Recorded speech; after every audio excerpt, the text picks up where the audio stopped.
For the longest time, you've been brainwashed into thinking that only iPhones can shoot cinematic video.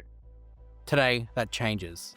Let's go. So for a while now, the market has kind of told you that if you want to capture stuff using a smartphone, you can only do it with an iPhone. It's got all the best video features, the best quality, and I'm just here to tell you that that's just not the case anymore. Over the last few years, Samsung have put a big emphasis on video and providing you with the tools to actually capture stuff, and now the quality is coming up along with it as well. So here's some tips and tricks that will help you get the most out of the video capture experience on your Samsung. Now, I should preface this that the one I'm using right here is the Galaxy S25 Ultra, but a lot of the features I show you do actually go back as far as maybe the S20 Ultra, although not all of them will. So just make sure you're following along with your phone. First thing to talk about is Pro Video Mode. If you are wanting to get a little bit more out of your capturing experience, you should definitely use Pro Video Mode. Now, if you want to know sort of what every little feature within Pro Video Mode does, go and watch my full camera how-to video on the channel, because will go through everything to do with Pro Video Mode. I want to show you specifics within it that actually will help you capture the best types of content. First one is sort of selecting your resolution and your frame rate. It can go all the way up to 8K, and within that, there's also 24 frames per second. A lot of people say that 24 frames per second is the cinematic frame rate. So if you wanted to shoot sort of more cinematic content, you've got that option with 8K within there. You can also change the aspect ratio to 21:9. It's almost like what's used in the movies, where it's sort of a bit more squashed this way, but a bit stretched out this way. So if you get 8K, 24 frames per second, 21:9, you're going to get a very cinematic appeal with a lot of detail. However, 8K does chew up a lot of storage, so it might not be the way you want to go. Ideally, best quality, best output, 4K resolution is your bet. And you have a lot of frame rates at this resolution to choose from. One I'm going to specifically call out here is 4K 120. If you are shooting a lot of fast-moving action that you think maybe you might want to slow down later, 4K and 120 frames per second is perfect. The way 4K 120 will work is it's going to capture 120 frames per second, and it's going to give you incredibly fast playback. The benefit is later on, if you wanted to slow it down to maybe a quarter speed, you're still going to get 30 frames per second at that quarter speed. And I think for the right type of content that you're shooting, for example, sport, you're going to get a real sort of nice visual out of it. But if you, again, finding that's maybe a little bit too much storage being used, 4K 60 is a good middle ground there as well. Within Pro Video Mode, not only do you have those resolutions to play with, but you can control the zoom. So there's got something called a smooth zoom slider. They have moved this into the main part of the video mode as well, but in Pro Video Mode, it's really, really useful. The way it works is when you start to sort of zoom in, you can slowly cinematically zoom instead of zooming in and out by pressing the buttons. Just gives you that control over the zoom. So when you do get in nice and close, it's sort of at a nice sort of pace that you're looking to control it. And then of course you can bring that back as well. Again, for the right moment and for the right scene, using that smooth zoom slider can add that effect without needing to worry about editing it in later. Got it out. Another thing within Pro Video Mode is the manual focus adjustment. So you've got the all sort of normal autofocus adjustments where it can control the center, or it's got multi-point, or if you choose manual, you can control it yourself. Again, through a slider, it sort of shows you as well through focus peaking where the focus is going to be. And it sort of comes up on the screen with green, and you know that that's what it's focusing on. So again, if you're trying to create that cinematic sort of pan where it sort of focuses from foreground to background, this can be a really good way of controlling it yourself using this slider. Again, it's all about creating that sort of cinematic sort of content, and the phone allows you to have that control over it through Pro Video Mode. A large part of video production is audio. Audio experience is crucial to making sure that the overall picture and sound is the best for the viewer. Within Pro Video Mode 2, there is audio control. So if you've got a Bluetooth microphone or if you've got a USB microphone that you can plug in, you have control over the audio with that experience. For example, I've got a wireless lapel mic. Now, you can just plug this in and regular video mode will pick this up. However, in Pro Video Mode, you have a bit more control over the volume that it's picking it up at. So you have a decibel slider that allows you to adjust it sort of lower or higher depending on, I guess, the power of the microphone. And that way you can control that experience and get the output right. And the last part of Pro Video Mode that, again, works in normal video mode is log video. Now, at the moment, this is exclusive to the S24 and the S25 series. I think even just the S24 Ultra for now. Although I do know with oneui 8, it will be coming to devices from the year before. Like I've got it on my Flip 6 right now. Log video is a different beast altogether because when you're capturing the video, you will not see the benefit. All you will see with log video is a flat profile and it just doesn't look appealing. The benefit comes later when you get it into your laptop and your editing software and you apply a LUT or you want to do some color grading yourself. You have that flexibility to sort of control everything because it's captured it with a lot of detail, a lot of dynamic range, and a lot of data points to give you the best output that you can control yourself later.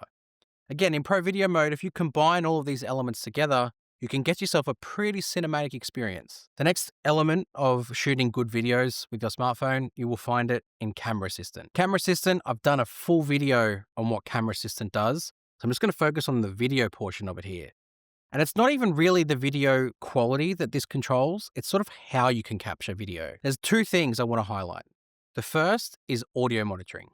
So with your phone, if you are, again, that audio experience I was speaking about, if you wanted to monitor the sound that's coming or the phone is picking up, you can wear Bluetooth headphones, stand a ways back, and you can hear what the phone is hearing as it's recording.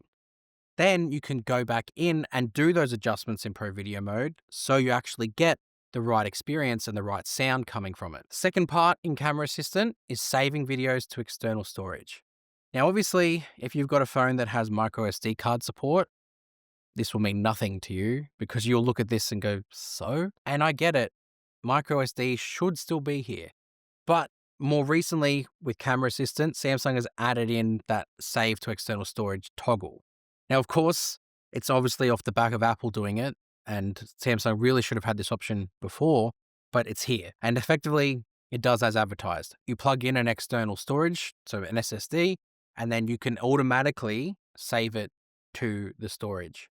That way, it's just going to bypass the phone. And if you're someone who works off SSDs, this can be a great way of just having it all there, unplugging, then plugging into your computer, and away you go to edit. Now, if some of that was a little bit too intense, like Pro Video Mode and all the controls that it's got, well, you can go into regular video mode, and here's some tips for that. So depending on, again, the type of content that you want to capture, you've got the resolution options up there. Again, you could go all the way up to 8K 30, but you lose 4K 120 and you lose the 24 frames per second option. They are exclusively reserved for Pro Video Mode. If you are shooting in just regular video mode, my recommendation is 4K 30 FPS. This will give you the best dynamic range and the best output because the phone is sort of optimized for that setting the best. So once you've got that set, and depending on the content you want to capture, there's a couple of things you can adjust here. The first is you can still use log video. So if you didn't just want to use it in Pro Video Mode and you wanted regular video shot in log, you can do that in regular video mode. And again, it's the same benefit. It's sort of that flat profile that you can go and edit. Now, you really should only be using this if it's content that you want to control. If you're just shooting like a kid's birthday party or a sports game and you just want the footage and that's it, then I wouldn't touch it. But if you are taking it out and then putting it into an editing suite and you want to create some sort of professional looking video, log video as you go. And there's a couple of other things within regular video mode that might help with capturing content. First one is Super Steady. If you are filming lots of action, and I don't mean standing there, someone else doing the work, I mean you're following them around with the camera, Super Steady is great. The whole concept of it is it crops in from the main sensor or the ultra wide sensor, and then it sort of uses video digital image stabilization to sort of, with an algorithm, I should add that in, to actually stabilize the footage and sort of almost predict where you're going next and keep the footage looking stable. Absolutely, if that's the type of content you're looking to capture, turn that on and utilize it.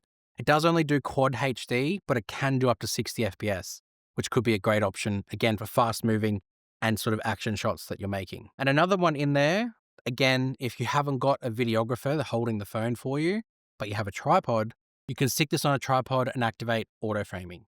Auto framing is sensational. Again, if you are just capturing stuff around the house, but you don't have someone to film it for you, you can stick it on a tripod, turn on auto framing, and it'll just follow whatever's happening with the action.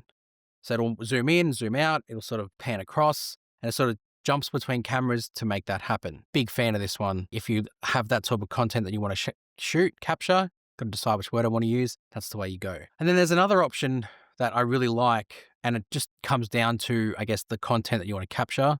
That's portrait video. Portrait video is what started this whole YouTube channel. I utilized my S23 Ultra 4K 30 portrait video to capture this whole thing. So right now, this is 4K portrait video on my S25 Ultra using the 1x camera. The benefit of this is it creates that sort of depth of field, not naturally, but it looks decent enough. And you do have controls of the bokeh before you sort of take the video, so you can have different sort of effects behind you, or a different strength of effect behind you. So depending on, what you want to capture with your phone, this could be really good if you're doing talking heads, or if you're capturing sort of cinematic stuff like on holiday. This can create a beautiful aesthetic that you can implement into your videos that you're capturing. So they're just a couple of my video tips. I think if you're looking to get started, if you want to capture with your phone, there's a few extra things that I would get just to sort of complete the experience. The first has to be something to do with audio. The phone's microphones are great, and the audio eraser feature on here makes a huge difference when it comes to sort of scrubbing out any sort of background noise or external noise. Works a treat. The other thing I would add is lighting, because lighting makes the biggest difference, especially in sort of studio environments. The smartphone has a small sensor, comparatively speaking to a camera. But if you fill it with lighting, it has enough about it to pick up the detail and give you a nice looking video. So I would add audio, so a lapel mic or something that sort of wirelessly transmits from a microphone, and I would add lighting. That's my two things to enhance and elevate your smartphone capturing experience. If you want to go through the editing process with a smartphone, whether that be the Studio app, whether that be Dex or a third-party editing software, let me know in the comments below which one you'd like me to take a look at, and I'll put something together. Otherwise, hit subscribe for all that's to come with Samsung for the rest of 2025, and I'll see you guys in the next one.